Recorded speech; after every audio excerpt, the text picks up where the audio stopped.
Hello, আসসালামু আলাইকুম। সবাইকে স্বাগত জানাচ্ছি আমার রান্নাঘর থেকে। আমি ঝুমুর দেওয়ান।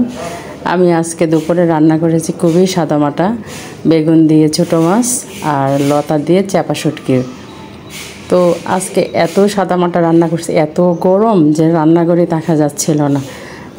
আমি সব কিছু কোটা বাছা করে আমি গুছিয়ে রাখলাম, তারপরে রান্না করতে যাব। এর মধ্যে চলে আসলো শোকেসের মিস্ত্রি। আমার শোকেসে একটু প্রবলেম দেখা দিল, মিস্ত্রিকে ডাক দিলাম, তো ওরা আসলো, এসে কাজ শুরু করলো। তখন আর রান্না করে নিয়ে ওদের কাজ দেখতে গেলাম যে কাজ ঠিকঠাক মতো করছে কিনা। তো ওদের কাজ করার ফাঁকে মেয়ের আরবি পড়ার সময় হয়ে যাচ্ছিল। আবার ওদেরকেও দেখতেছি যে কোন জায়গায় কাজ করে কিংবা করে না, সেইগুলো দেখে দিচ্ছি। তো ওদেরকে বললাম যে ভাই ভালো করে দিয়েন, এই প্রবলেম, আমার এই প্রবলেম। ওদেরকে এইগুলো দেখাচ্ছি আর বলতেছি। তারপরে ছোটো মেয়েকে নিয়ে আরবি পড়তে চলে গেলাম। মেয়ে আরবি পড়তে যাবে, ওকে নিয়ে গেলাম। ওকে বাসায় পৌঁছে দিতে হবে, আরবি হুজুরের বাসায়। তো যাওয়ার সময় লিফটে ওর আব্বুর সাথে দেখা, মেজো মেয়ের সাথে দেখা। ওরা স্কুল থেকে আসলো, খুবই টায়ার্ড মেজো মেয়ে আমার। ওর নাম শাগনিকা। এতই টায়ার্ড যে সে আমার সাথে তাকায় কথা বলতে পারতেছে না, খুবই টায়ার্ড ছিল। ওকে নিয়ে, পিচ্চিটাকে নিয়ে যাচ্ছি, অত মহা খুশি মামুনি আমার সঙ্গে যাচ্ছে আজকে আরবি হুজুরের বাসায় পৌঁছায় দিবে। তো যাওয়ার সময় ওকে বললাম যে সাবধানে যাইও, কাছেই বাসা। তো ওকে বাসায় পৌঁছায় দিয়ে এসে বাসায় আসলাম। এসে শাগনিকা এত রোদ্রে আসলো যে সে টায়ার্ড, সে তাকাতেই পারতেছে না। তাকে এক মগ বইরে লেবু শরবত দিলাম, সে খাইতেই চায় না, জোর করে খাওয়ালাম। তারপরে এসে রান্না করতে ঢুকলাম। আজকে হাতে মেখে আমি একটুক্ষণ বাইরে বেরোলাম, তাতেই যে কষ্ট।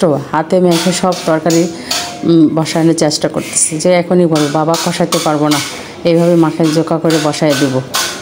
তারপরে তো বসানোর চেষ্টা করলাম। বসানোর পরে দেখি যে বউ আসলো। তারপর রান্নাঘরটা একটু দেখি এলোমেলো, সব কেমন জানি গরম লাগতেছে, কাজ করতে একদমই ভালো লাগতেছিল না।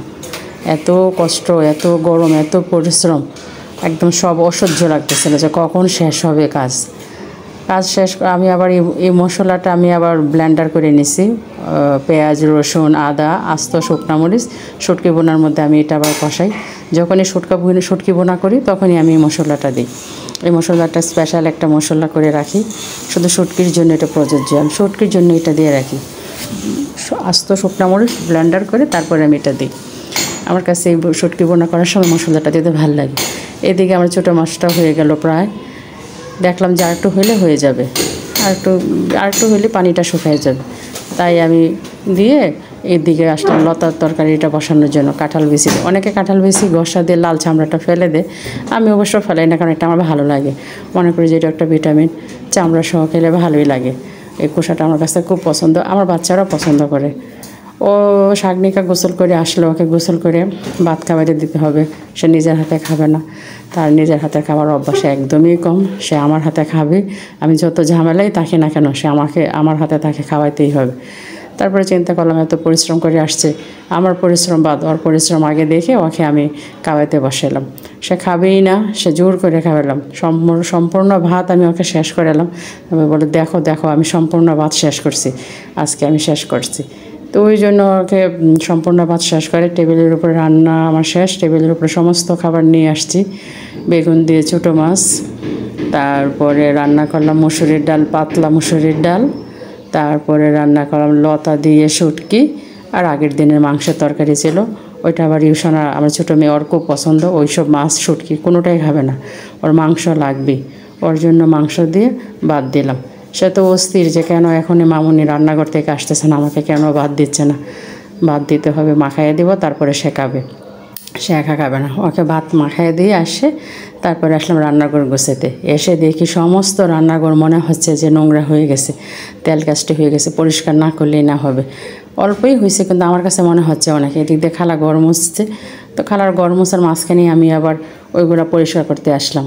একটু হইলে আমার কাছে মনে হয় অনেক, আমার ভালো লাগে না। একটু নোংরা হলেই আমার মাথা গরম হয়ে যায়, রোদের কড়া তাপের মতন। মনে হয় যে এখন কখন পরিষ্কার করবো, সেটা যখনই হোক আমার পরিষ্কার করাই লাগে। এই যে দেখো সব ক্লিন করলাম, সব পরিষ্কার করে মনে হচ্ছে যে এখন একটু শান্তি লাগতেছে। ওই তো সব ভালো লাগলো আমার কাছে। খোদা হাফেজ।